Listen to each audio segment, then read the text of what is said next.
Oh, good morning, ladies and gentlemen. Welcome back to the All-American Savage Show podcast. I'm your host, John Burke, with my beautiful bearded husband here, Josh. Oh, man, I am coming down off an amazing Valentine's Day evening last night. When I say, the Delta 8 that we sell at Shell Shock is incredible. Last night, if you were watching on Twitch, you were watching the stream, you know how fun it was last night. Mary was in the kitchen just cooking. She was making some really a 3-cheese Alfredo pot. Oh, my God. And then she had a garlic bread with a dipping sauce. Dude, it's dangerous. It's going to come down to me doing 2-a-days in the gym again. It's fuck. This is really, really, really good food. So popped a Delta 8, was sipping on some cider.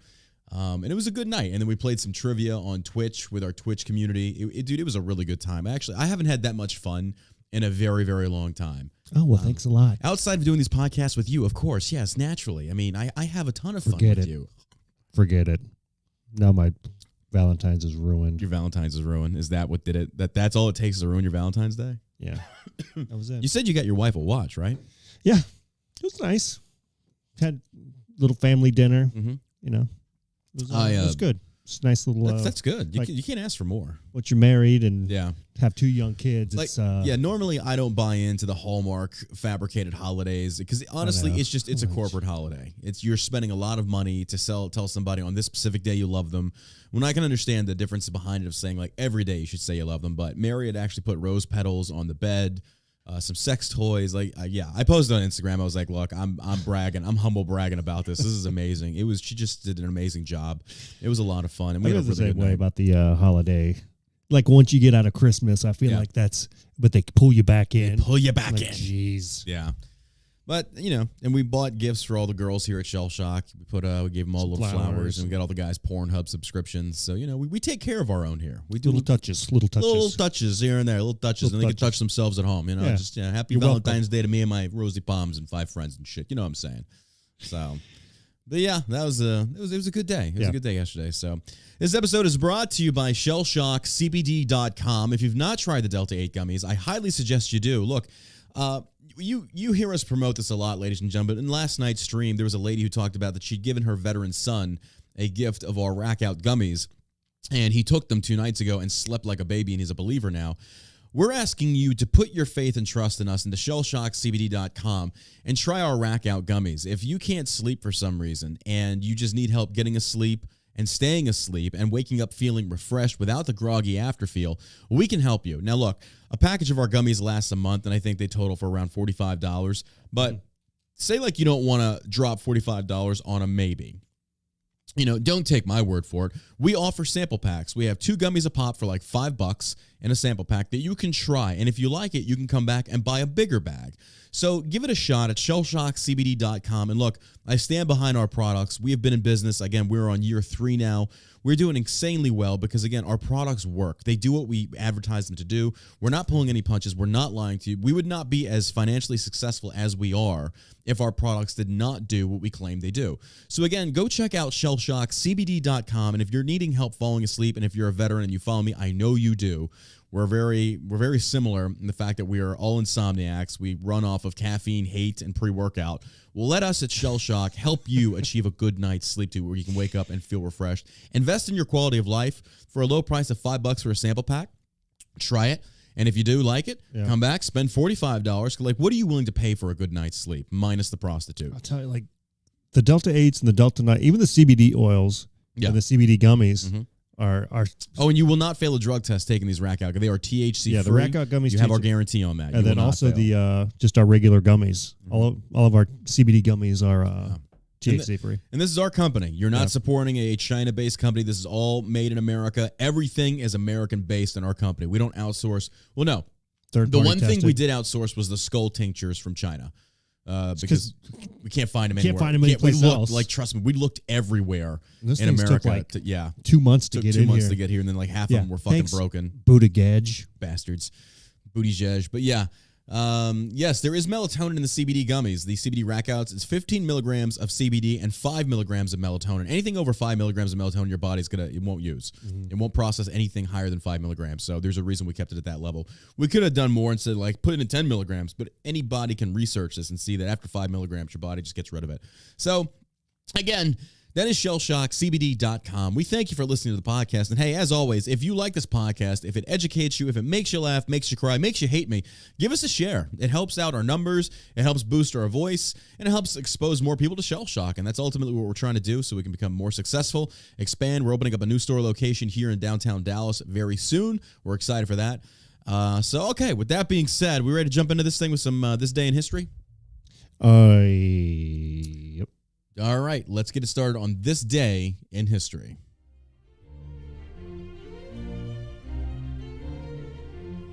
This day in history, the USS Maine explodes in Cuba's Havana Harbor. A massive explosion of unknown origin sinks the battleship USS Maine in Cuba's Havana Harbor on February 15, 1898, killing 260 of the fewer than 400 American crew members aboard.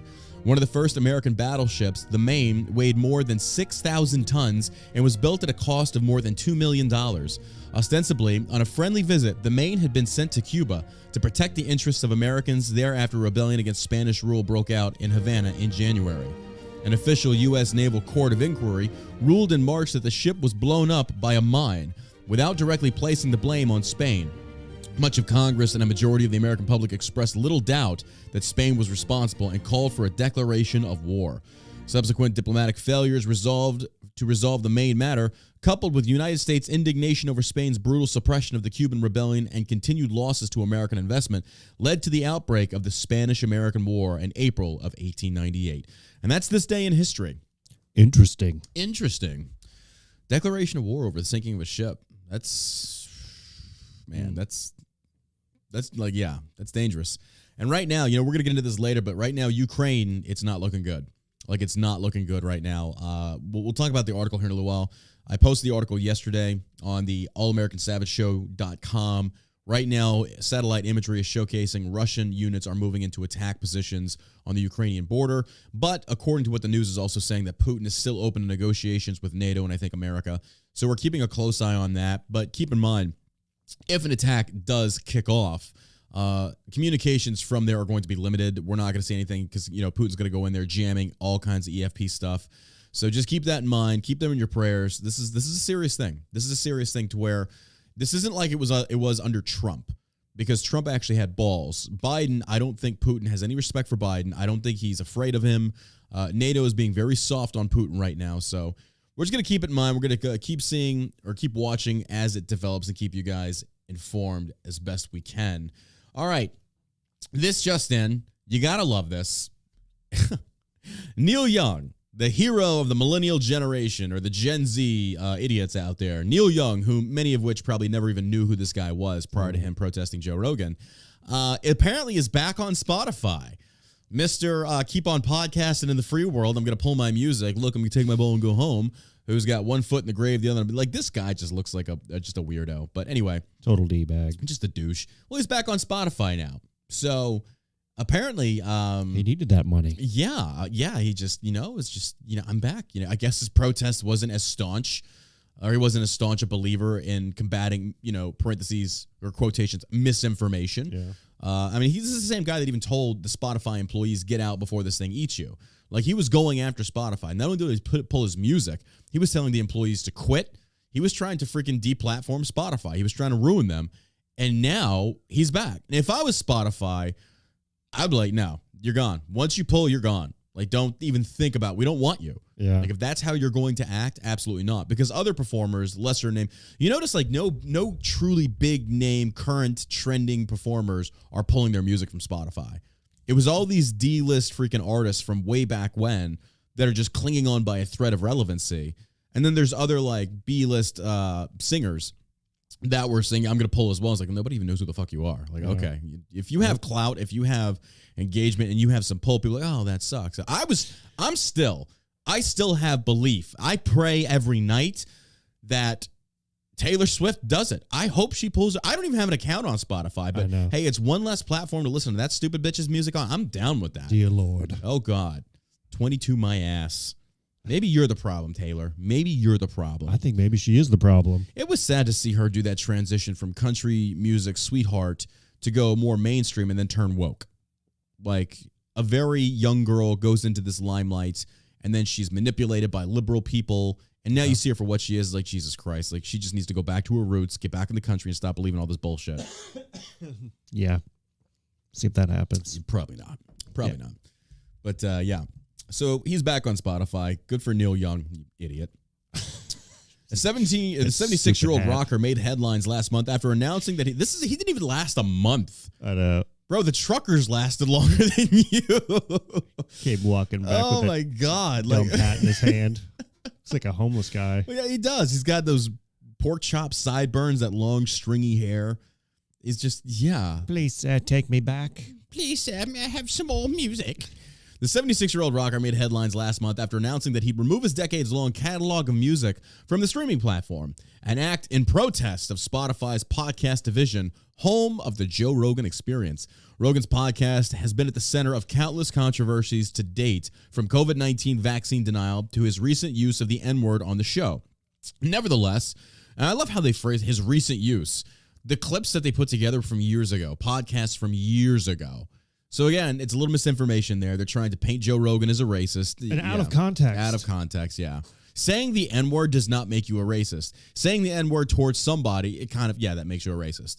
So, and this is the argument that leftists make. I was on Twitter, Sergeant Sav is on Twitter, and I was scrolling through the cancer, the text-based cancer that is the leftist platform of Twitter, and I saw somebody commenting saying, black people can't be racist because racism comes from a power base, and black people in America have no power base due to their fact of being a minority, which is completely bullshit. So to counter that, if somebody calls somebody else an N-word, and that makes them a racist, but what if they have no power? If there's no power base, fiscally, economically, then does that make them a racist? Because according to their argument, it has to come from a power base where you can wield racist beliefs and impact other people of minority communities. Well, if I'm a white dude that's broke and I call someone N-word, I have no power base. Does that make me racist?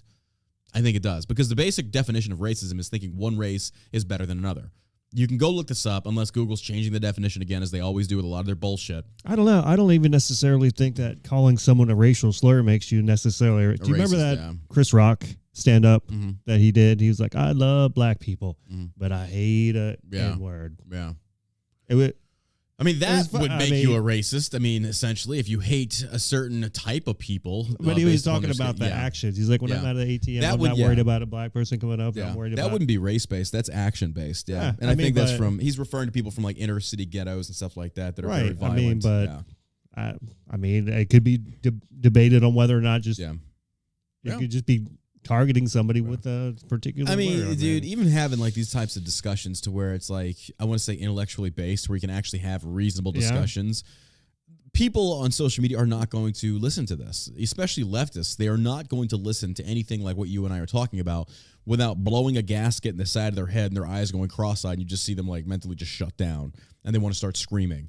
You remember that, right? You remember that Stick Chris Rock stand-up? Yeah, and then there was like Dave Chappelle and his comedic genius, And the thing I love about seeing how it is in America today, the least suspecting people you'd think to stand up and actually wield this beacon of freedom, this torch of freedom, aren't the people I'd have expected. Like, and I never would have thought Dave Chappelle would be like that. And he clearly is leading. Joe Rogan, another. I never would have thought it'd be these types of individuals that are rising to prominence within American society, and they're essentially, and all of this stems from combating the MSM. Mm-hmm. The MSM is dying.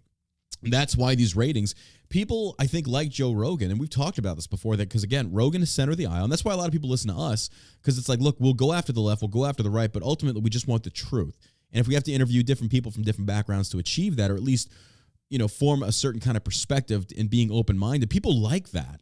They want to hear that. They don't want to hear the echo chambers of CNN and Fox, because, I posted yesterday on Eminem's thing about him kneeling. Fox runs with it, and they make it this big ordeal. Well, I thought the initial upset from the kneeling from Captain was that he did it during the anthem. Well, if M's going to kneel for police brutality or whatever in honor to Colin, which doesn't make sense to me, but he didn't do it during the anthem, then what are we upset about? Or I shouldn't say we, but what are people upset about? But Fox knows this, and they magnify it. Yeah. And, yeah. Gotta get those clicks. Got to get the clicks, baby. Got to get the clicks. And yeah, I thought it was a tribute to Tupac. Because he kneels, Dre starts playing out the opening riff to Tupac's song. I'm like, okay, cool, yeah, that's awesome. Like, you're giving honor to one of the greats, like him and I don't think they played anything from Biggie though, But still, you get where I'm going with this. This is what MSM does, guys. Like, until the majority of Americans wake up and understand that a lot of these headlines are either out of context, they're misleading, or it's just to generate clicks. But once you click on it and you look at it, it's going to create a sense of emotion inside of you, and it's going to lead you down that rabbit hole. And as long as they can keep us angry and having the guns aimed at one another, which, don't get me wrong, we do have to combat misinformation. We do have to combat idiocy and just a lack of common sense in our political sphere today. But as long as they keep us aimed at each other on trivial, insignificant topics, then we're not going to progress anywhere as a country. But that's just my thoughts on that. But that you know, we're just going to watch it as it comes. So, but anyway, Young's, and it seems like the NFL also had the lowest rated Super Bowl since like 1969. The halftime show wasn't. It was one of the highest. Was it really? They had 17 million live viewers in the halftime show. But I think that's also because, okay, number one, we could really dissect this into various different reasonings why they had low ratings for the game itself. But it was the Bengals and who? Rams. There you go. Two not very well-known teams. I don't know. I mean, they had... I just don't think a lot of people were paying attention to it. Joe Burrow is a pretty big name. Matt Stafford. It didn't really get a lot of hype.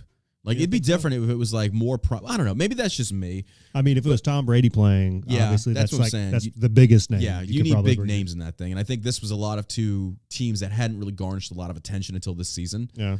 But that could be a reason for the lack of viewership. But the other thing, I think, is because of the lineup they had was brilliant. You brought in the millennial generation of rap artists. And our generation was like, dude, that's our people. That's our music. And they tuned in for that. Like, I even watched it on YouTube. Mm-hmm. I'm not going to lie, I didn't even watch Super Bowl. We were busy doing the house. And I was high that night.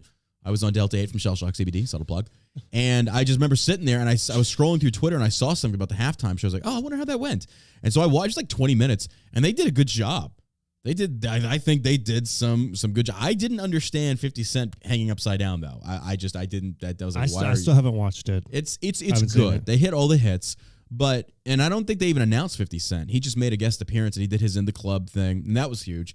But he was literally. It was like these trailers. Like, have you seen that the trailers? Oh yeah, no, yeah. I saw it. I just didn't. I didn't watch the whole thing. Yeah, yeah. Well, 50 intros hanging upside down from one of the little trailers inside, and then flips over and performs. I'm just kind of like that. Because I saw him, I heard like all that. I was just the halftime show. I'm like, all right, I'm gonna clean up my kitchen. Yeah, made all these it was good, delicious chicken wings.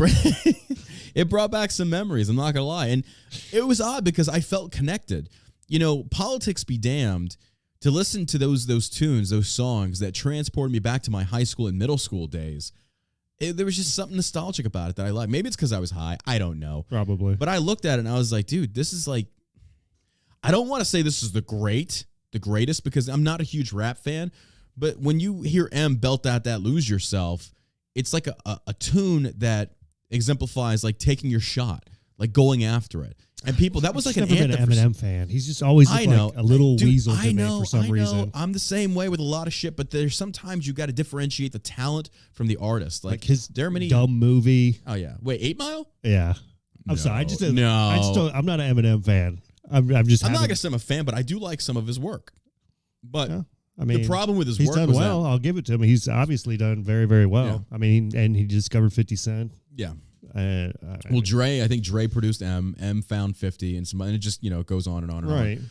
But he's done well for himself. It's just clearly not my cup of tea. No, but I like the music. Mary Especially J. Blige, after his little freestyle rant in an empty garage. Yeah, about Trump. That stuff. I was like, this is stupid. All right, this guy's a total douchebag. He is clearly. Again, but Snoop did his thing that da da da da da. Like everybody got into it. It was just those were good back in the early 90s. Yeah, and then if artists would have just shut their mouths. It's amazing how much shit he can get away with. Mm-hmm. I mean, because he did that Girls Gone Wild, smoking dope on stage and dropping the N-bomb left and right. Every single one of those performers, scandalous music videos. Yep. Shooting Trump in the music video. Yeah, and here he is. Yep. Middle of the. Yep. The left loves him. They love them. 50-yard line. Love him some Snoop. But if a white guy did that, but he's doing all kinds of shit. I mean, he's doing like talk shows. What else is he? I mean, you see this guy all over the place. Corona commercials. Mm-hmm. Yeah.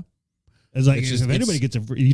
Oh yeah. Because if that had been a conservative white person that said some of the things Snoop did, he'd be crucified. You wouldn't be working in showbiz. He was a gang member. Absolutely. Yeah. I saw Amory posted something today about being the Crips. I forget what it was. Yeah, he was in the Crips. Mm-hmm. I mean, that's. Something like that, yeah. I mean, I don't know if he still is or not, but I know back probably when not. he was young. If he was smart, he wouldn't be. I would distance myself business-wise from anything related to that because that'll bring you down. But anyway, Rogan's podcast, we already talked about this. The Heart of Gold singer continue. I want you to let Spotify know immediately today that I want all my music off their platform. I'm doing this because Spotify is spreading fake information about vaccines. And this is how leftist minds work. That if Spotify is a host of music and podcasts and they open it up to everybody, and then Joe Rogan comes on there and says, or he starts spreading the quote unquote misinformation. Now Spotify is responsible for like halting. I don't agree with that. I don't. And I think Spotify took the right approach, but the CEO was stupid about it by apologizing to the employees, saying, I'm sorry if this triggers you. Go play in traffic if it does. I really don't give a fuck about your feasible sensibility. I don't care. They still removed a lot of his podcasts, though. Well, Joe Rogan did. Did he? Rogan wanted to remove those because he said they were cluttered. He didn't like them. Oh. So that's another thing that people took out of because I did too. Yeah. I was like, wait, they said they're not going to send it, but they removed 70 episodes. Rogan made a statement apparently. He said, I wanted to pull those episodes because I didn't like them. I was like, okay, I can see that. It'd be like us going back. I assume that's what he meant, unless they were the episodes where he dropped the N-bomb. Because I saw his Instagram thing, like, I don't know, 50 million other people, where he talked about the video that came out, the montage of him. Yeah. And, he's like, even listening back to it, it sounds terrible. I mean, sure, you could sit back and be like... When you put it in that context, and you chop it up, but the Young Turks did the same thing. I mean, that's why we've gone off the rails of common sense to where just saying a word... Like, people are like, you shouldn't be allowed to say that word. Even, like, conservative people on my Facebook times, like, yeah, you shouldn't be allowed to say that. I was like, excuse me? You shouldn't be allowed? Like, this isn't even about saying the N-word. It's about the authoritative belief that you shouldn't be allowed to say something. Like, let that sink in. Mm-hmm. Because, again, we talked about it before in yesterday's episode. Who's the moral arbiter of what is morally decent? Because one man's religion could be another man's terrorist belief. So you have to be very careful with that. And that's why it's freedom of speech for everybody. And people just don't seem to understand that. It's a very slippery slope. Once you get in there and you empower the government to now start making regulation or deplatforming people who they deem as spreading misinformation. Like, take, for example, the Canadian trucker convoy. And we're going to get into this later in the show from an article we're reading. But now they're talking about that anyone that supports to the truckers is funding terrorism. They are trying to now classify these people as domestic terrorists. And it's like, look, guys, like, if that's the way they're going to go with it, then you might as well pick up arms and become domestic terrorists because they've already classified you as that. Start cracking skulls. Yeah, take a Trudeau page out of the BLM and Antifa riots. Trudeau is going overboard on this. And this is very dangerous because America, it's going to happen here. They're talking about March 1st through the 4th. They're going to start the trucker convoy from California to head towards D.C., and we're going to see how this goes. And I guarantee Biden will use federal powers. So it's like, from the trucker convoys, they're doing this. You better figure out a way to circumvent any way of the feds freezing any kind of fiscal assets. You're going to have to keep that in mind. And they're going to label you domestic terror. Like, this could be something that just really rocks this country. The left is going to classify them as domestic terrorists, even though the BLM went out there and burned down cities, assaulted people. Yeah. People were murdered. They weren't terrorists because, they were black. You can't do that. Mostly peaceful protests. Mostly peaceful protests. Standing in front of a building burning. Yeah, and then you have the leftists saying that the Canadian truckers, they are actually terrorists because of what? They're stopping the wheels of commerce. That's a way of protesting. They're parked. They're parked on a bridge. Oh, my God. I can't. Oh, my God. It's ridiculous. So, Hillary Clinton, she's in the news. Hillary Clinton spied on Donald Trump while he was president. This is coming from Washington Examiner, written by Kayleigh McGehee.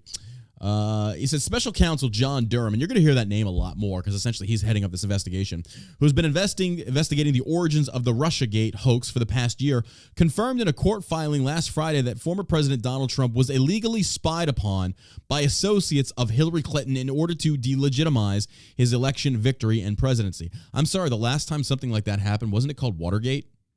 This is under Nixon? About, I don't know, a million times worse than Watergate? Yeah. And that was just them trying to freaking break into the offices and see, like, all the donors, all that stuff. Like, this is legitimate spying. Yeah, and then Obama had deleting 3 minutes of audio. Mm-hmm. It's like what has gone on here is incredible. Yeah. In the filing, which was obtained by the Washington Examiner, Durham said he has evidence that Technology Executive -1, known to be former New Star Senior Vice President Rodney Joffe, worked with indicted Clinton campaign lawyer Michael Sussman to exploit internet traffic data and access. dedicated servers for the executive office of the President of the United States. Joffe then exploited this arrangement by mining the EOP's DNS traffic and other data for the purpose of gathering derogatory information about Donald Trump. This is while he was president? Yeah. That is treasonous. What has gone on here is amazing that people have had the handcuffs slapped on them. This is the problem. Yeah, this is the problem with political justice because, again, there's the Obama administration and Hillary Clinton came, like her campaign. I tell you what, though, if Trump comes back in 2024, like he better go after these people. All those people that are in the White House now probably should be in prison. They should be in jail for what they've done. Total scum. Like even Republicans. Yeah. 100%. I'm sure there was Republicans involved in that too because they didn't want Donald Trump to be in office. Yeah, there was a lot of Republicans that didn't want Donald Trump. Didn't want they threw their hats in that. Yeah, they didn't want the American people to have their choice of president. Yeah. And I think that gets lost in translation that the reason Trump was voted into office is because people were so sick and tired of these career politicians. Yeah, and nothing happening to them. Nothing happening, saying the same thing every election cycle. Your taxes go up. Look where we are right now. 9.7% inflation. Yeah, we got that article coming up. I mean, look what the people who've made careers out of being a politician, professional liars, and then our taxes go up. Yep. Like our lives haven't gotten better because of the government. Fuck no. What have they done? Our lives have gotten better because of our hard work with nothing to do with the government. Yeah. The government should have a very small part. No, that's actually a really good point. Now that you say that, and I take a step back and I listen, what has the government done realistically to make my life any better? Like I'm just going to say from a fiscal standpoint, we pay a lot in taxes. Mm-hmm. What is the government doing for us? Like what money do we have coming in from the government that supports Shell Shock, that supports our individual lives? Like what are they actually doing for us? We've got to go out and seek outside counsel to see how we can get tax breaks. Yeah. So we're not paying tens of thousands of dollars every month in tax. So it benefits our employees rather than lining the pockets of McConnell and Pelosi. I like the idea of us being transparent with that to where if we have any business owners that are listening to this, they can kind of go with us on our journey. But we sat down with a financial consultant this morning to work on ways to shield a lot of our income from taxes.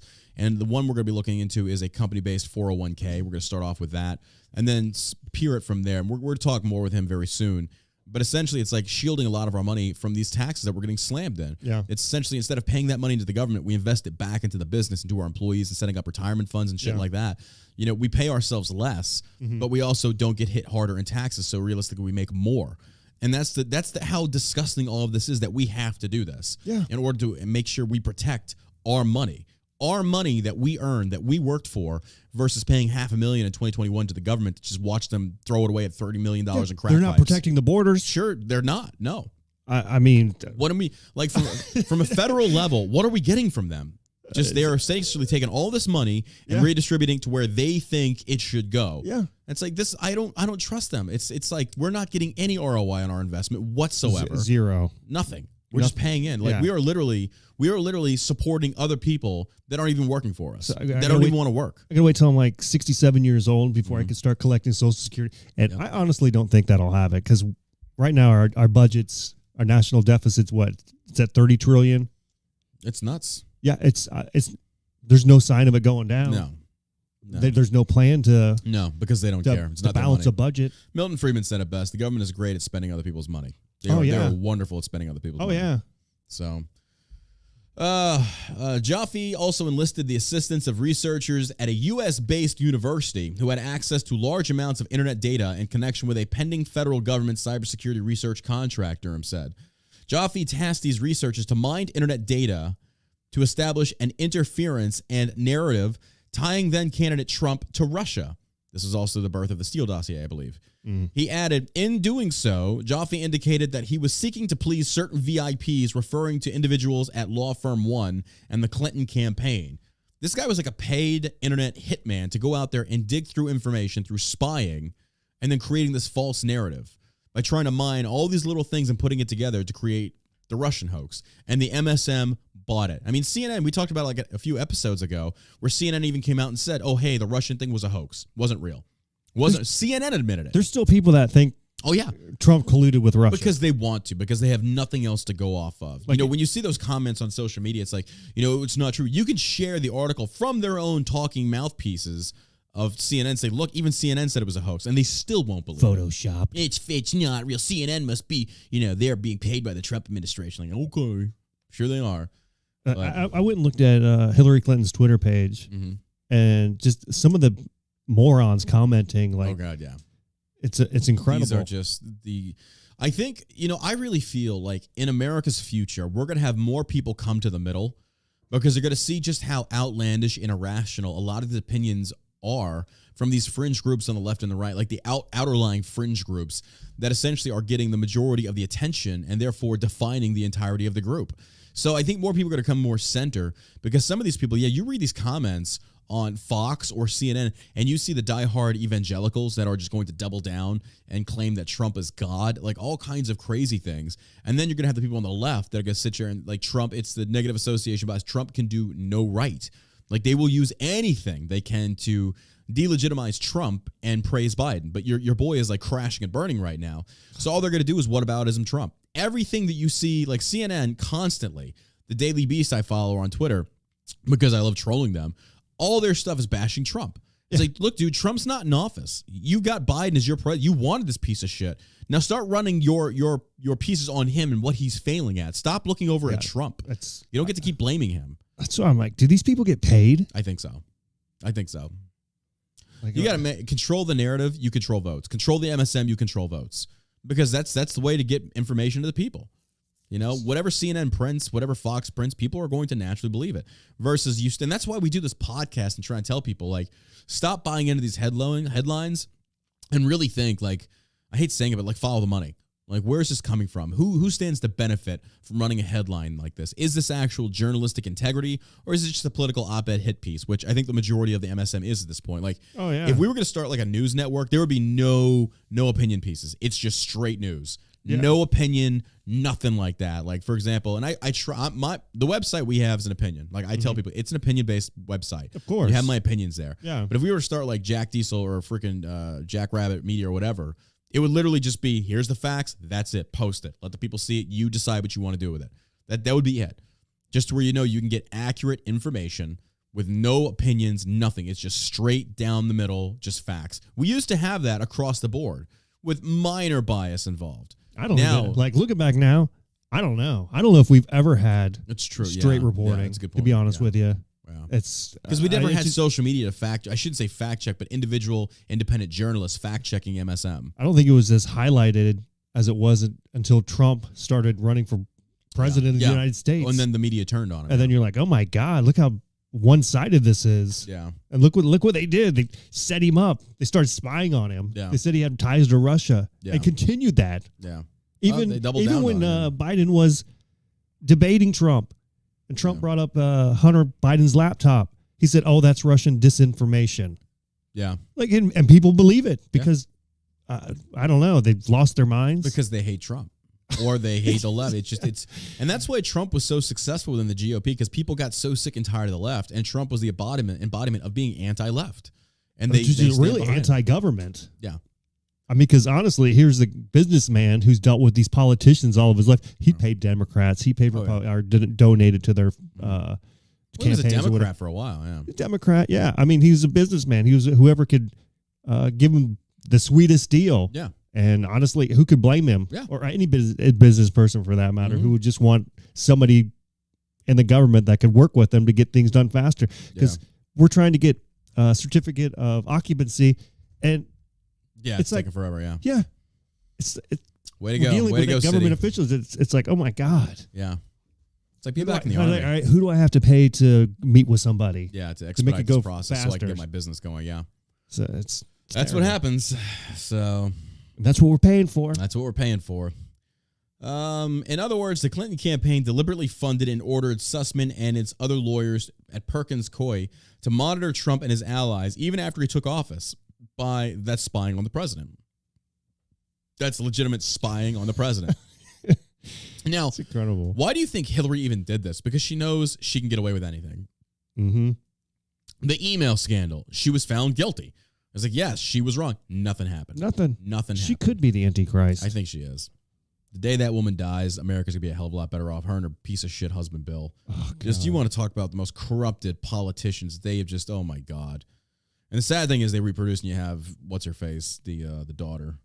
But the man they hired for this job, Joffe, hacked into private servers and exploited relationships he had with private companies to gather data he had no right to. If this isn't considered criminal behavior, it should be. No, that is criminal behavior. Hacking is illegal. Like, you can't do that. Durham's filing proves that the campaign to undermine Trump went far beyond what many suspected. They didn't just spy on the Trump campaign. They spied on his White House, and they did so by hacking into the federal government's confidential servers and then using what they found to manufacture the narrative of Russian collusion. Dude, you know what would happen to the average Joe Blow off the street if you hacked into the White House, into their networks? Are you fucking kidding me? You'd be in prison for life. Oh, yeah. Treason? Yes, you would be in prison. I mean, my God. That's just baffling to me. It's baffling. It's insane. How about the one sailor who took a picture? Took a picture and he's in prison. Yep. Yeah. The worst part is that our intelligence community took the Clinton campaign's findings, which were either highly misleading or outright false, according to Durham's investigation, and ran with them. The FBI launched an investigation into Trump's campaign, and congressional Democrats started their own investigation for the sole purpose of making Trump out to be a Russian stooge. And nearly 3 years later, a few of the people responsible for this hoax have faced any consequences. That's the other thing as far as like a three-letter agency. If you're coming to me with intelligence about Donald Trump saying he's in bed with Russia, I'm going to ask you where you're getting your intelligence from. Where is this? What's the source of this? Mm-hmm. They didn't. Or they did, and they knew about it, and they ran with it anyway. Yeah, they lied about it. They lied about it. I can easily see the CIA and the FBI getting involved in something like that, and they'd actually lie. That's why nobody, like, the text message between Peter Strzok, Lisa, Lisa Page, it's clearly those aren't people you would want investigating anything. And another reason why, again, the libertarian idea is abolish it. Yeah. If you've got people like that in that organization that are loyal to a given party, they no longer serve the people of the United States. They serve a party. Therefore, it should be abolished. We don't need them. Get rid of the FBI. Get rid of the CIA. Let's go after the IRS with pitchforks. So again, and this is what we're paying for. Yeah, those people, Bob Mueller, all those people have destroyed any integrity that institution may have had. I'm sure there's still. They've done a lot of good, but at the same time, they've also done a lot of bad. They've undermined American democracy. At this point, this is treasonous. Like everything that they have done. So it's treason. I don't know, man. And the sad thing is, I don't think anything's going to happen. And so it's like, where does that leave Americans that ask these questions of like, we see this trucker rally. It's getting to that point where it's just like, what are people supposed to do? And they've lost all faith in the system. So what are they supposed to do? What would happen? I don't even know how to answer that. What would happen if all of us decided to stop paying taxes all at one time? That's actually a very good point. What happen? Starting March 4th, stop paying taxes. Yeah, and we're not going to pay taxes anymore. Yeah. That would take the majority of Americans, because again, they wouldn't have enough federal agents to go after everybody. No. But I think they would probably operate through the banks as far as freezing assets and shit like that. They would just do like some network like that. So they would go into all the banks and just take all the money out so everybody would be Bro, I have broke. no idea. I mean, you see what Trudeau is doing in Canada. We'll get to that. But yeah, that's it on the that's on the Hillary stuff there. It's just a piece of shit. Total piece of shit. Just stupid. I mean, that lady is 100% just the asshole. Devil. Yeah. But Prince Andrew back in the news. Prince Andrew, for those who don't remember, Prince Andrew was stripped all of his titles by the Queen. He was also associated with Jeffrey Epstein and his island. This is in the news now. Prince Andrew reaches settlement with sexual abuse accuser Virginia Giuffre. Virginia says the Duke of York sexually abused her on 3 occasions. Prince Andrew has settled a sexual abuse lawsuit brought by accuser Virginia Giuffre in Manhattan federal court, dodging a potentially embarrassing trial slated for the fall, according to a new filing. We write jointly with counsel for defendant to advise the court that the parties reached a settlement. Guffrey's attorney, David Boise, wrote in a letter Tuesday to the U.S. District Judge, Lewis Kaplan.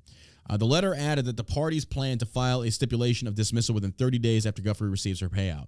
The court papers say the settlement sum will not be disclosed, but added that Queen Elizabeth II's middle son will also make a substantial donation to Guffrey's charity in support of victims' rights. Okay. Now, this is not necessarily an admission of guilt, but it certainly does not look good. Because, I mean, if you're settling out of court, it's kind of like... Yeah. In my opinion, that guy's guilty. Oh, I think he's guilty too. But realistically, from an unbiased perspective, just because you settle is not an admission of guilt. Sometimes, it works out better to where you don't have your name dragged through the press. You don't have all these things getting leaked all over the media. It's going to save you a lot of face, or how much you could be paying in court costs and things such as that. So it doesn't look good. The optic is horrible, but it's just like, yeah, I think he did it as well. But at the same token, it's not an admission of guilt. It certainly looks that way, but there could be other reasons why he wants to just go ahead and settle and be done with this. Because again, once they settle, like, that's it. We're done. Like, you can't come back at this. So I don't know. It certainly does not look good on them. Especially when you have like all the pictures and all that. Like, if that guy went to trial, oh, he'd be done. Yeah, I think he'd lose. There's no jury that would be like, oh, he's innocent. Just off that one picture alone, and like her, it's just. I'm curious to see who. What's her face? Maxwell. Say Maxwell. Yeah. Like her black book. That's never gonna surface. You know how many freaking feds are in that? Politicians. Come on. Bill's in that thing, I guarantee. Billy. Prince Andrew has never intended to malign Miss Guffrey's character, and he accepts that she has suffered both an established victim of abuse. She is an established victim of abuse, and as a result of unfair public attacks, the letter states. It is known that Jeffrey Epstein trafficked countless young girls over many years. Prince Andrew regrets his association with the Epstein and commends the bravery of Miss Guffrey and other survivors in standing up for themselves and others. The filing continues. And the civil suit filed in August, Guffrey alleges that she was sexually abused by the Duke of York on 3 occasions when she was under 18. At the behest of the late financier and disgraced British socialite Ghislaine Maxwell. The civil case, in which Guffrey alleges battery and intentional infliction of emotional distress, was scheduled to go to trial in the fall of 2022. Well, yeah, that definitely does not look good. And then you have there's actually pictures of those two. Oh, wow. Yeah. Oh, wow. Yeah, never mind. There, you see the pictures there. I will share the link in the chat for the Twitch. You've never seen that picture before? I've never seen that picture before. Yeah, like that picture alone would be like, ooh. And there's Ghislaine Maxwell. Yeah. She's clearly underage. Like, Jesus Christ. There's Bill Clinton in the background doing a lot of cocaine. That was included in the court file showing Prince Andrew with his arm around the waist of 17-year-old Virginia Guffrey. Ghislaine Maxwell is in the background. Dude, that is damning. Counting cash. That is damning as hell. Yeah. Wow. Oh, dude. Dude, I can't even put myself in the mindset of being involved of something like this. Like, you're having sex with a 17-year-old girl. How does that, like... So sleazy. I don't get this. You've got Ghislaine Maxwell back there, a sex trafficker. And here's the thing, like, who knows what the youngest ages of these girls were? Yeah. I mean, this could delve into the realms of pedophilia. Oh, like, legit, like... Yeah, oh my God. That does not look good on him at all. So there you go. His name and number appear in Epstein's phone book under Duke of York, and the ex-aide may have known details of the royals' travels and appointments in the early 2000s when Guffrey alleges the abuse occurred, according to her lawyers. Guffrey's team also planned to question Shirky Walker, who has stated publicly that she saw Prince Andrew with a woman who may have been Guffrey at Tramp nightclub in London. Guffrey has said she danced with Prince Andrew at the club before he forced her to have sex with him at Maxwell's London flat. In a widely panned BBC interview in 2019, the Duke claimed he never met the teen. Well, you just fucked up there because there's a photo showing that you did. Prince Andrew has denied the allegations, which have cost him dearly, and kept his unseemly former friendship with Epstein and Maxwell in the spotlight. In the wake of the scandal, he was forced to give up his public duties and royal patronages. Guffrey has been one of Epstein's and Maxwell's most vocal accusers. Epstein, a convicted pedophile, was found hanged in his Manhattan jail cell. Sure he did, wink, wink. In 2019, while awaiting trial on serious sex crime charges. Maxwell was convicted in December of sex trafficking and other charges for recruiting and grooming young women to be abused by Epstein. But her conviction could be overturned over allegations of juror misconduct. A spokesperson for Guffrey and Prince Andrew's Los Angeles-based lawyer did not immediately return requests for comment. So Prince Andrew has denied that he knew this girl. There's a photo right there showing him with a 17-year-old Guffrey there with Ghislaine Maxwell in the background. Dude, bro, just, you're damned. Like, that's all it is. So that's disgusting. That's disgusting. I just, yeah. Just gives me the heebie-jeebies. But, all right. That's, yeah. So, article coming in from Fox. Republicans to boycott committee vote on Biden federal nominees. Boycotting targeting Sarah Bloom Raskin over ethics concerns could also affect Jerome Powell's renomination. Republicans are expected to boycott a Senate Banking Committee meeting Tuesday afternoon as they level ethics allegations at one of President Biden's Federal Reserve nominees, which Democrats say are baseless and unfair. I'm sure they are. Republicans are accusing Fed Vice Chair of Supervision nominee Sarah Bloom Raskin of influence peddling after leaving a post in the Obama administration. Raskin, the White House, the Kansas City Fed, the company she's accused of using her influence to assist all strenuous deny the allegation. A boycott could also affect a Federal Reserve Chairman pro tempore Jerome Powell, who is up for another term in his post. Other nominees who were expected to get votes were Fed Vice Chair nominee Lael Brainard, Fed Governor nominee Philip Jefferson, and Fed Governor nominee Lisa Cook.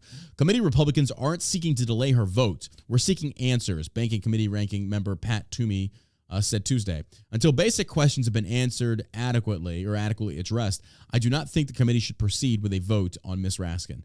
And this is what we're going to deal with. Like, it's just going to, the left does it to the right, right does it to the left. It's just, Some of these nominees, though, are just... It makes you wonder. He's tapping in a lot of ex-Obama administration officials. Biden is riding on Obama. So those are the people he knows. Those are the people he trusts. He's going to continue using them. Trump would do the same thing if he had loyal people that didn't quit all the time or he didn't fire them. You do the same thing. It's like you take this back to the days of the Renaissance period when you had your council and shit like that. You took them everywhere with you. Those were your most loyal and trusted advisors, and you didn't let them go. That's all, though. That's all freaking Biden's doing. He's just surrounding himself with people he knows he can trust. Well, I think it's Obama's... What Obama created, yeah, absolutely. I mean, Biden's tapping into that. Their vision for America is completely different, I think, than most of the country, actually. Yeah. Higher taxes. You want to hike taxes up. Inflation's up. It's going to get worse. Yeah, it's terrible. Everything's going on right now. It's terrible. We got that coming for you. But right now, this is a big loss for truth. Sandy Hook families reach $73 million settlement with gun manufacturer Remington. This is wrong. This is wrong. So wrong. You are trying to hold a gun company accountable. Once you cross this line, now it's like saying somebody buys Shell Shock, they take some CBD, then they take a Delta 8, then they go drive, they get into a wreck, kill somebody. They're going to sue us because we made the Delta 8 that they clearly used the wrong way. That makes no, or say for example, I don't know.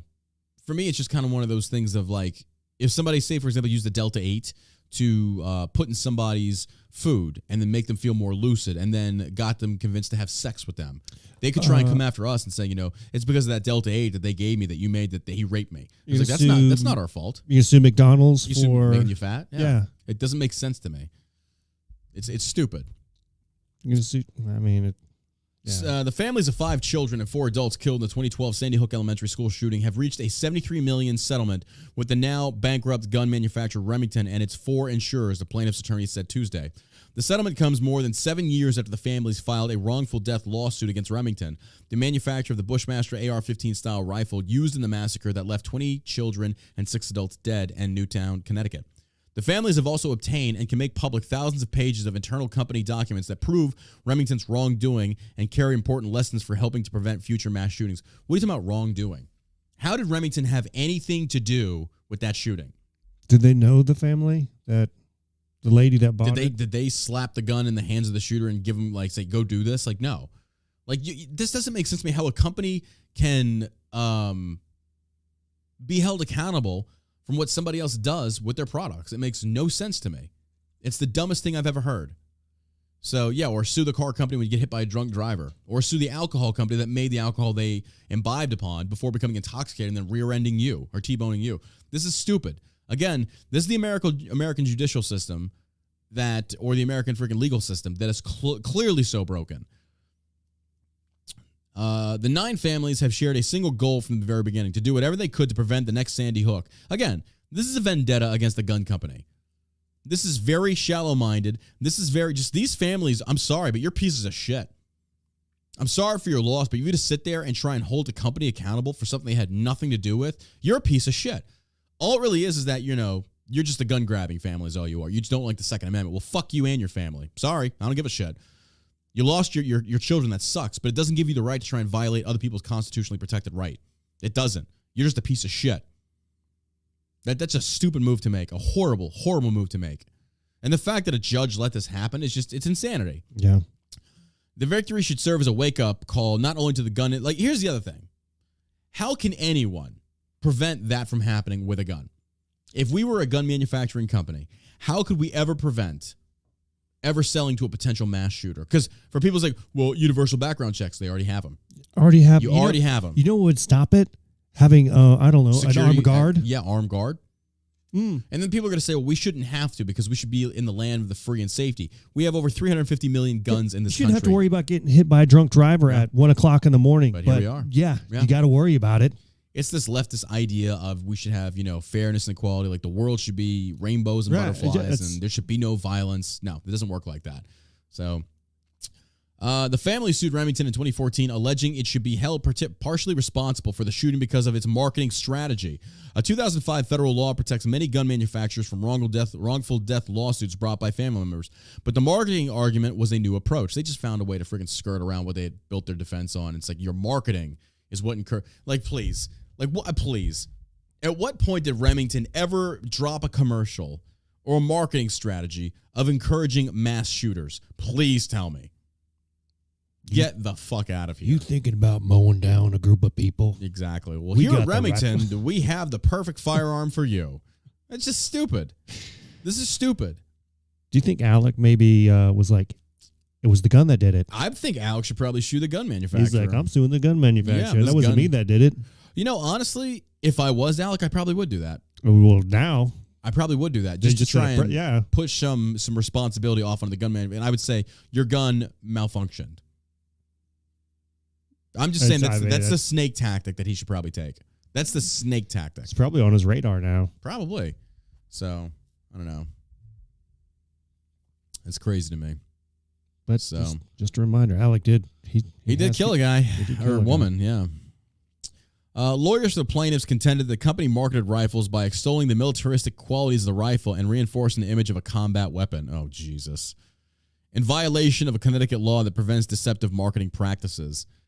Get out of here. You slap a wooden stock on it, it looks like an old World War II era gun versus you put it like a metallic or a black rubber stock, it looks more military. Like, these people are so stupid that you think the looks change the dynamic or the functionality of the weapon. It doesn't. It just looks better. That's dumb. That is just so stupid to me. The U.S. Supreme Court in 2019 decided not to take up an appeal by Remington, effectively allowing the suit to move forward. Shame on the Supreme Court. Like, shame on them. Shame. The $73 million settlement is all of the available coverage that Remington's insurance carriers could pay.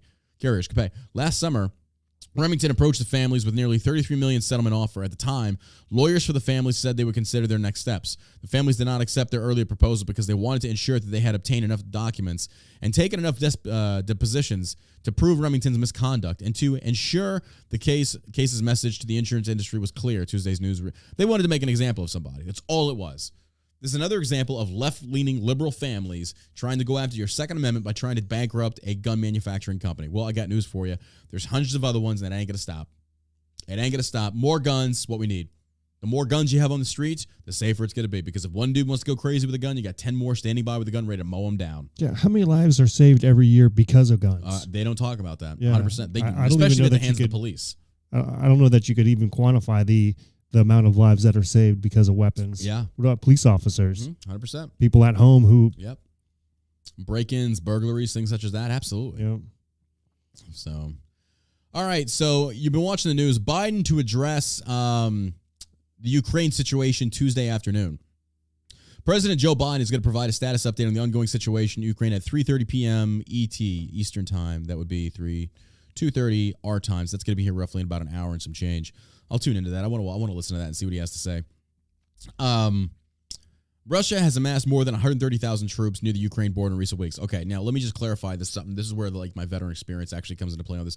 130,000 troops, that's nothing to shake a stick at. That's an invasion force. That is not a training. No, that is an invasion. 130,000 troops. You've got artillery.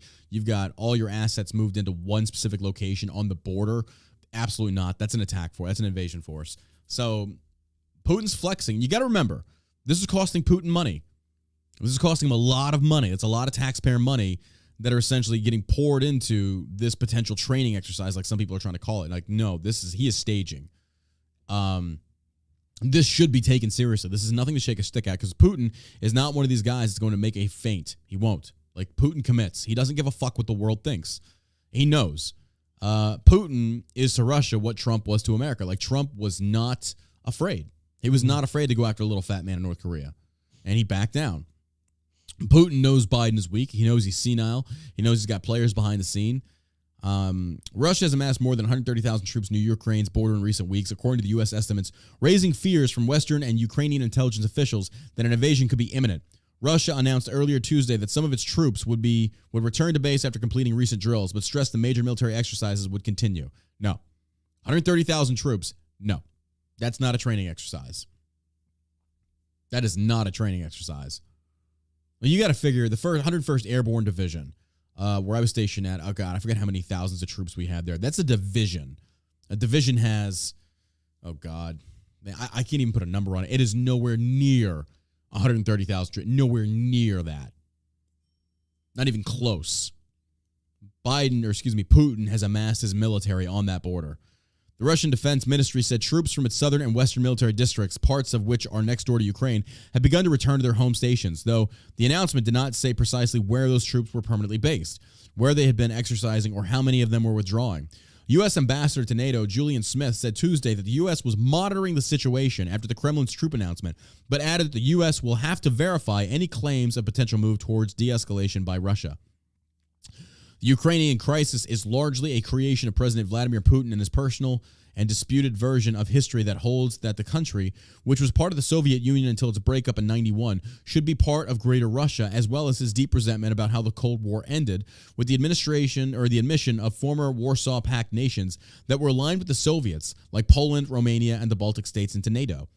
While the alliance is defensive in nature, Putin sees its move into Eastern Europe as a direct threat to Russia and its notion that Moscow is entitled to a sphere of influence in the region. Ukraine is not a NATO member, so the U.S. will not send troops to defend it. But Washington also says it should not be up to Putin to decide the destiny of another independent sovereign democracy. There is so much to unpack here, and here's the way it works. If Putin wants to do it, he doesn't give a flying fuck what America has to say. You should say, you shouldn't have the ability to impact another sovereign democracy. And Putin will say, well, I have the guns. I can do whatever the fuck I want. Stop me, bitches. The same way with Western expansion in America by, the federal government back in the 1800s, it was the same thing. So when you want to sit there and decry, and this is why one thing I do like, I respect about Putin, he doesn't give a fuck about what social media has to say. He doesn't give a fuck. If you don't like it, he's like, I've got more guns. I'll make you disappear. You want to fucking play that game? He doesn't bend the knee to these fringe people that want to complain like we have in America today. Like, this land was stolen. Why? And, most people should be like, look, you should shut the fuck up because you're outnumbered still. Maybe shut the fuck up. You got every equal opportunity that every American has. Stop trying to get a handout. Putin wouldn't do that. I respect that about him in that sense. Like, he doesn't give a fuck about the whining of the entitled liberal left in America. Especially on social media. He doesn't give a shit. What are you going to do? Yeah. He's going to be like, what are you going to do? Like, realistically, what will you do to me? Nothing. You can't touch me. I know. They are a nuclear superpower. He's on the payroll. Joe's on the payroll. I wouldn't doubt it. And then again, NATO, and Putin had already talked about that if the Ukraine tries to join NATO, he will invade. He's like, there will be repercussions because he's basically saying that America's trying to influence Ukraine to join NATO. If that's the case, I'm going to hold you accountable. Because Putin knows that if NATO joins, or if they join NATO, now he's taking on the UN. He doesn't want that. So, also, the other part of this is the U.S. The U.S. has no business getting involved in this. Not our problem. Ukraine, I got no beef with them. I don't dislike Ukrainian people whatsoever. But there comes a time where, America's young men and women are not pawns in these global games of, invasions or repelling invasions. Like, no. We did it in Vietnam. We did it in North Korea. We did it in these very other places to prevent the spread of communism. And look what that's gotten us. We've done it in Iraq. We've done it in Afghanistan. Over and over. And there are better ways of going about doing these things. But as far as getting involved in Ukraine, we don't want that. Because people don't seem to understand that will escalate into a world war. If America takes on Russia, then we're taking on China. I still can't believe that there was a war over in the Middle East for 20 years. 20 years. America does not want a war. We do not, American people will not stand for it. They anyone that pushes for this, Like Biden is getting looked at as a war hawk now. He is getting looked at as what Republicans were getting looked at for a very long time. It's like Democrats are 100% like anybody that's in government right now, for the most part, is a war. They're trying to wag the dog right now. They're trying to spin this whole narrative up to where it's like, we need to stand for democracy. Yada. It's like, no, absolutely not. Ukrainians can stand for democracy. And if they don't, well, then I don't know what you want me to tell you. Yeah. But I don't think that it's America's responsibility to pour taxpayer money, push our military over there, and have our young men and women dying for a country that we have what? Like, what is our, like, did Ukrainians help us fight the global war on terrorism? I don't think they did. Yeah, I don't. Not off the top of my head.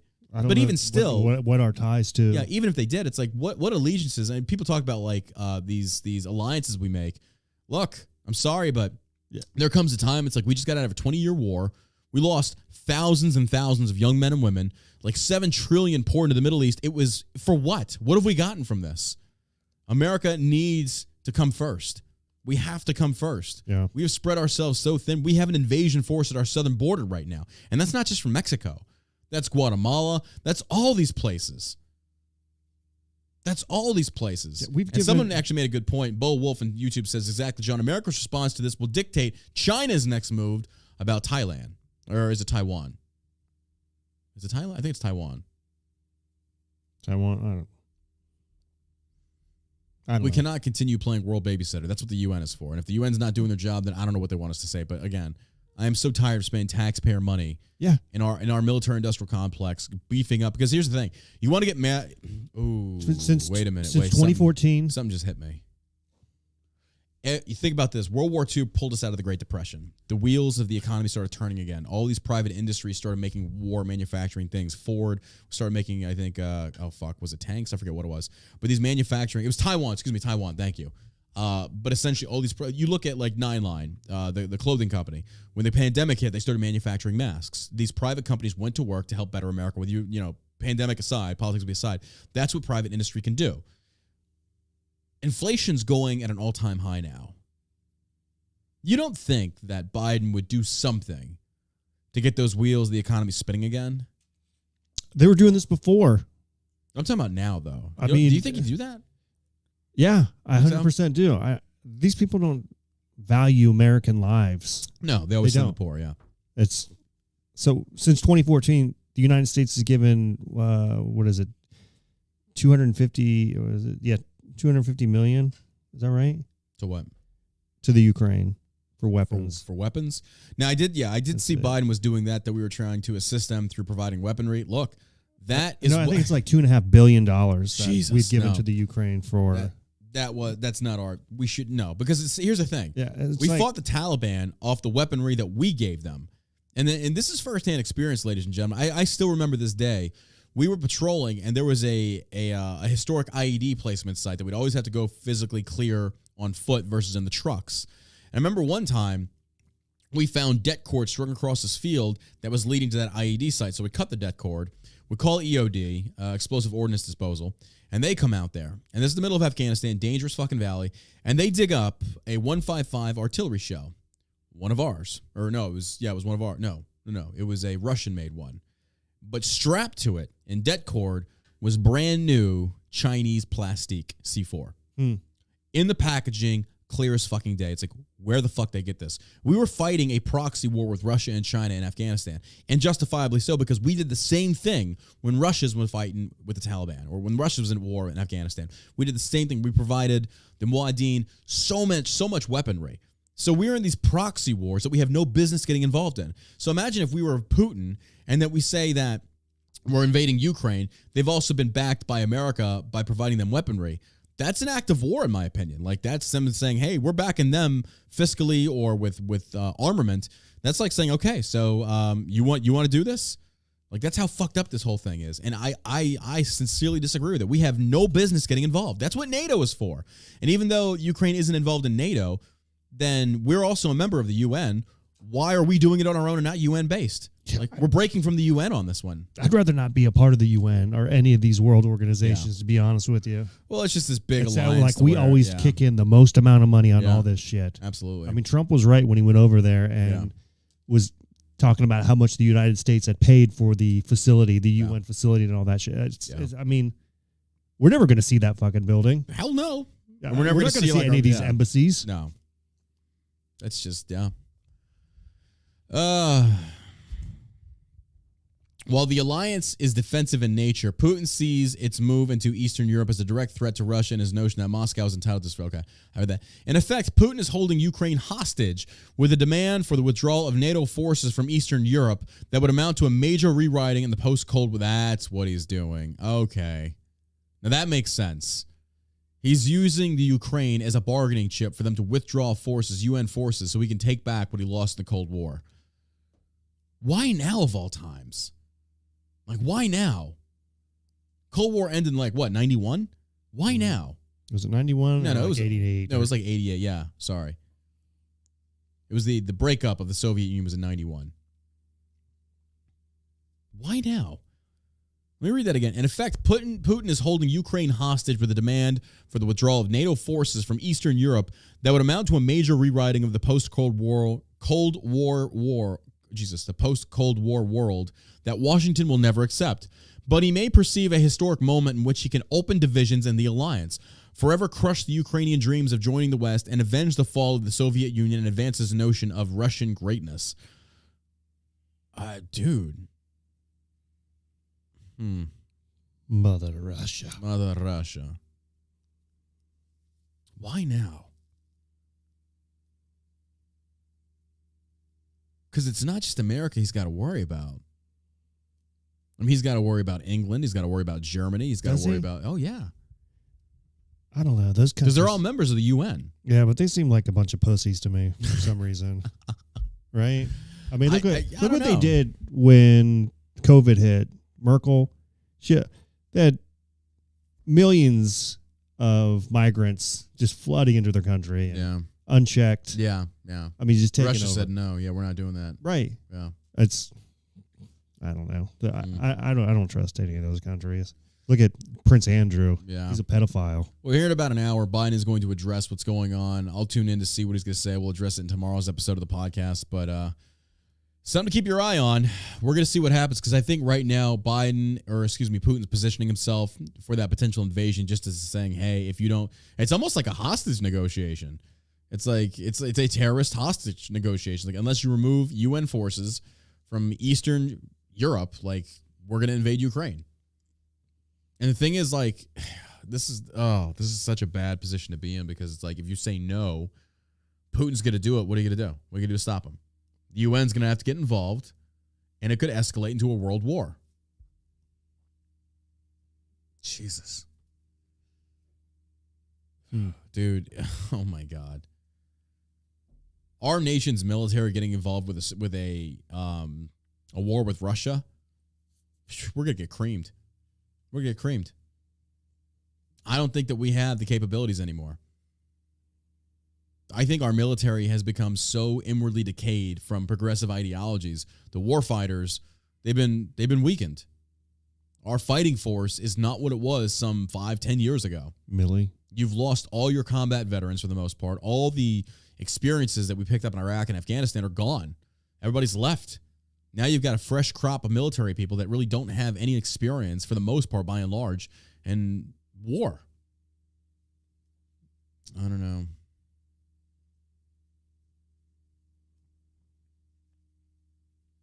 I'm not trying to say this to scare people, but just give them an accurate depiction of what the hell's going on. So, this is interesting. All right, to the next article. This comes to us from Breitbart. Israel's own Canada-style freedom convoy blocks road to Jerusalem. Israelis stay, and again, Israel, from what we talked about before, Israel is like the most vaccinated country in the world, right? Yeah. Yeah. And that has not worked out for them whatsoever. No, they're on their, 4th or 5th booster shot. It's nuts. Israelis staged their own Canada-style freedom convoy demonstrating against coronavirus restrictions on Monday, with thousands of cars covering or converging into the Knesset, Israeli's parliament, into the capital of Jerusalem. Signs reading, "Cancel the mask mandate, no more restrictions, going back to normal, New World Order," were hung from cars while protesters on foot beat drums, chanted slogans, and even blew shofars or ram's horns in front of the Knesset building. All in all, to bid to call on the government to end the pandemic restrictions and remove Israel from a state of emergency. Freedom doesn't look like this, read one sign, accompanied with an image of a girl in a mask. I'm here for my children so they have a better world, one of the protesters told Haaretz Daily. Rights are being taken away from citizens with no real justification, and we need to fight that. But, she added, we are no one's enemies. Again, this is where the MSM is going to come in and try and depict them as being terrorists. This is what they're doing to the Canadian trucker movement. I guarantee they're going to do it here in America. Once they America, and I love that. I tweeted this out when I was high off my ass last night. But I love the fact that truckers, not even just in Canada, but in the world, are the blue collar resistance. Oh yeah, it's like watching Optimus Prime roll down the highway. Protesters roll out. Like, I love it. Like, this is incredible to me. Fox News just reported some Russian troops are leaving the border. Yeah, we talked about it before. It's just some that are based locally. I wouldn't count on the fact that he's not standing down as a force. But this is what the MSM is going to do. They're going to smear the Israeli truckers. They're going to smear our truckers. These are the true enemies of freedom. These are the true enemies of the state, of the people. And you see the images here that we're pulling up on Twitch if you're watching. And thanks to my Twitch community, guys. I love you. I appreciate you. YouTube, you need to come over to Twitch. Like, we've got a lot of people watching today. I appreciate that. But you need to come over to Twitch. It's the John Burke over there. Support the show. We were all gathered here for freedom because of 2 years already. All this world is going mad because of all these mandates and all things that don't let us live as free as we are born, one protester said to Reuters. While Israel has removed many restrictions in recent weeks, including the Green Pass showing proof of vaccination at restaurants, movie theaters, gyms, and hotels, Israelis are still required to show a Green Pass for large gatherings, including weddings, and masks are still mandatory. Go fuck yourself. Go fuck yourself. Ain't no way in hell that I would ever require somebody to show a Green Pass to attend a wedding. What the shit? I mean, come on. I can't fathom that. I really can't fathom that. And that's another thing that was just mind-blowing to me that I remember up in New York when they had the Jewish communities that basically went in there and cut the padlocks they put on the playgrounds, and they wanted to bury one of their fallen. And I think, was it de Blasio at the time? Yeah. De Blasio was trying to come against them in like the Jewish community. It's like, what the fuck? Locking them up. People were getting tired of it. They were getting tired of it. Would you hear this? What is this? Just the News. Is that Dr. Robert Malone said we've known how to cure COVID since about March 2020. I wouldn't doubt it. That's misinformation. And then there's studies out now saying how extended mask use has fucked up people's lungs. Yep. Especially the children. Like, really? Yeah. Yep. I mean, that's just like common sense stuff. I don't think you need a 10-year medical degree to realize that if you wear a mask most of the day that you're going to have some sort of breathing issues later on down the road. 100%. Especially if you're sick and you're sucking in your own germs. I don't know. Justin Trudeau is back in the news, as predicted. Justin Trudeau grabs powers under never-before-used Emergencies Act to stomp out trucker protests, or attempt to, rather. Canadian Prime Minister Justin Trudeau has invoked the Emergencies Act for the first time to squash the ongoing Freedom Convoy protest against Wuhan coronavirus restrictions, potentially giving the Canadian leader sweeping emergency powers. This is how you get a rebellion. This is how you get people killed. Trudeau announced the use of the Emergencies Act for the first time in its history on Monday afternoon. Trudeau is doubling down now, stating the federal government has invoked the act to aid law enforcement to stop border blockades as well as Freedom Convoy demonstration in downtown Ottawa. He went on to claim that the act would be used in a time-limited and geographically narrow way and could not be used to bring in the military or suspend the rights of Canadians and the Canadian Charter of Rights and Freedom, ergo habeas corpus, I believe, in America. I know Abraham Lincoln did that.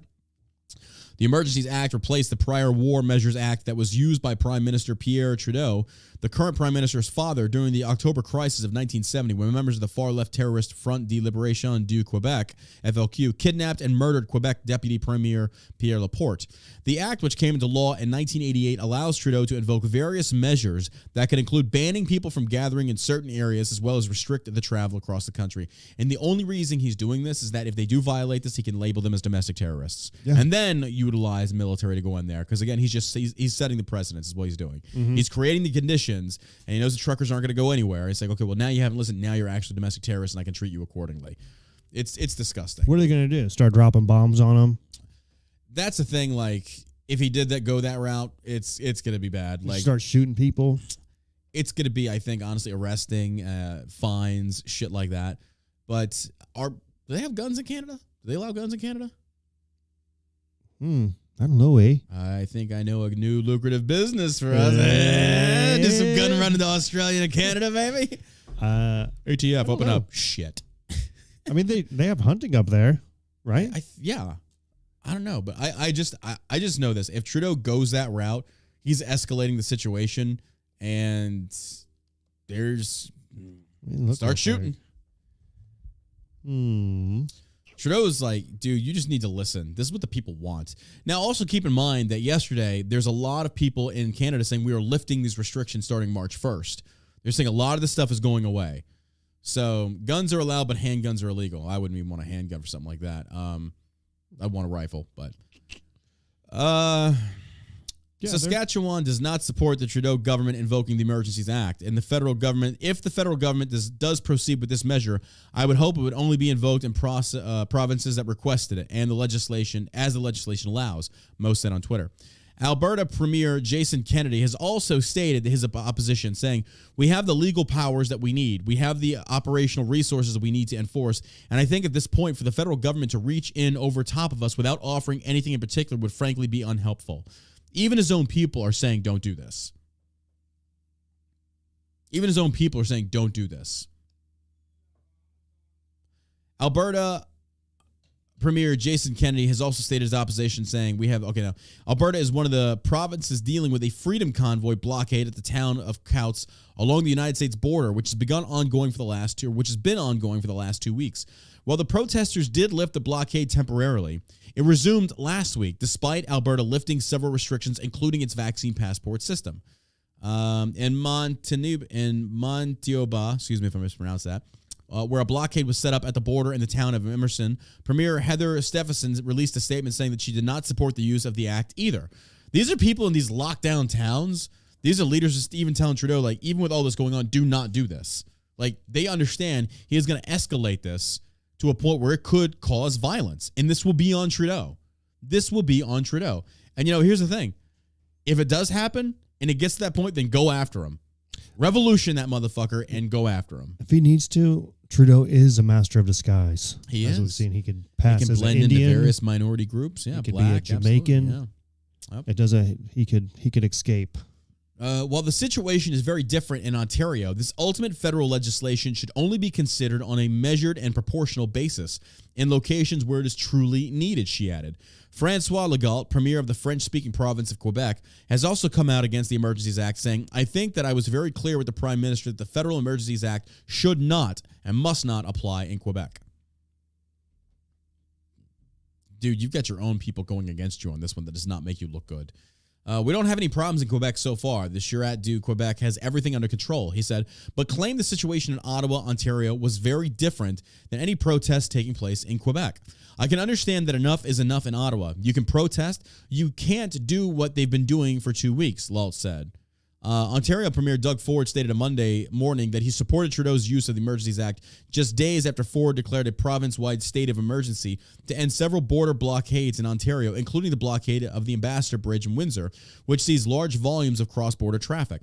I support the federal government and any proposal they have to bring law and order back to our province, to make sure we stabilize our businesses and trade around the world, Ford said. These are your authoritarians. These are people that should be brought out and shot. They should be executed. These are the authoritarians that will keep the people down and use the economic safety as saying, we need to go back to work. And the only way to do this is utilizing the federal government in an authoritarian manner. It's like, no, but you're also not listening to what the people want. The people that elected you were saying, lift these mandates. Oh, stop doing it. And you're not listening. And you're going to sit there and the federal government's going to come back and say, well, no, we're doing this for your safety, but we're going to end these protests because we need to get back to work because Canadians are suffering. The people are talking, and the federal government is not listening. There go. Get back to our lockdowns, okay? Yeah, listen. It's done so well. Clear the bridge. Everybody go back home and stay there. This is ridiculous. I'm telling you, this ends. Like honestly, this ends when you eliminate Trudeau. You're good. I'm just throwing that out there. Like these are conversations that should be happening.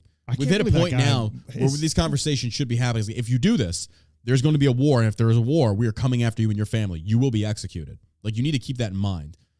Like, that's the problem with politicians. They don't fear the people anymore. They don't fear them. None at all. They're protected. They think they're protected. If a revolution occurs, it's going to be a split.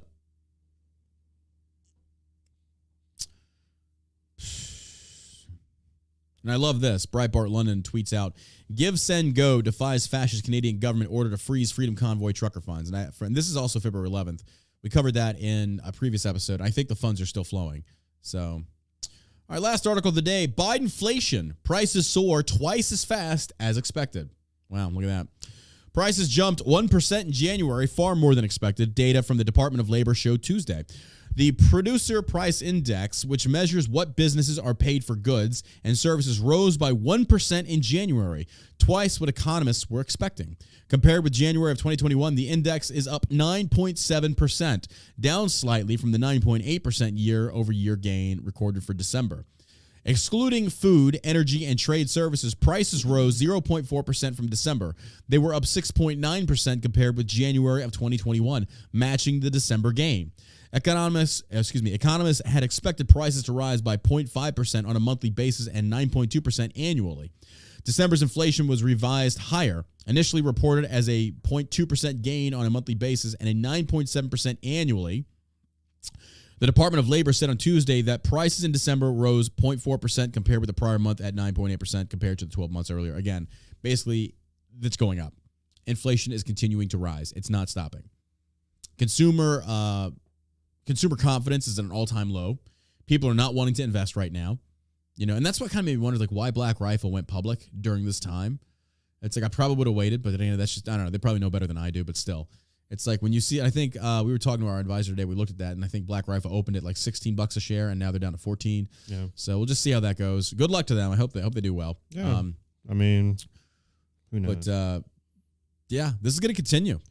It's going to continue. Yeah, these guys are total morons. Yeah. I can't believe that they're in charge of. And for those that don't know, it's essentially the product costs are going up because these companies are getting hit hard, very hard. And if you think a company is going to take the loss and profit, they're not. They're going to pass that on to the consumer. Oh yeah. The federal government is fucking things up, and companies that are the middleman essentially are going to say, well, we're just going to pass this increase of price to the consumer, and the consumer can be mad at us, but realistically, it's to stay in business.